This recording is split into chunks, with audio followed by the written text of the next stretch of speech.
এটা হচ্ছে আমাদের একটা স্পা করার পরে চুলটা এই যে কত সুন্দর শাইন গ্লেজি হয়ে গেছে, দেখতেই পারতেছেন। তো আমরা এখন কাস্টমারের কাছ থেকে শুনবো ওর কেমন লাগছে। কেমন লাগছে মামুনি?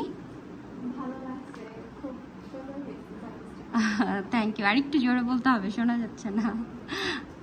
ভালো লাগছে তোমার? হ্যাঁ, খুব ভালো লাগছে, সার্ভিসটা খুব সুন্দর হয়েছে, রেজাল্ট খুব ভালো আসছে।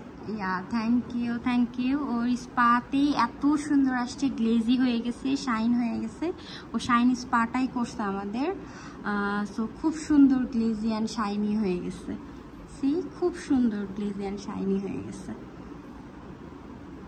ও যেমন চাইতেছিল ওরকমই একটা রেজাল্ট আসছে। স্পার খুবই সুন্দর হয়েছে, মাশাআল্লাহ খুবই সুন্দর হয়েছে। ইভেন অল টাইম হেয়ারটা এমনই স্মুথ শাইন থাকবে অল টাইম। সম্পূর্ণ চুল খুব সুন্দর হয়েছে, মাশাআল্লাহ মাশাআল্লাহ। তোমার চুলটা কি আগে এমনই ছিল, এমন স্মুথ ছিল? না, এমন স্মুথ ছিল না, অনেক রাফ ছিল। হ্যাঁ, ওই চুলটা এমন কিন্তু স্মুথ ছিল না, অনেক রাফ ছিল। সো এখন কিন্তু অনেক স্মুথ, একদমই অনেক স্মুথ। Thank you.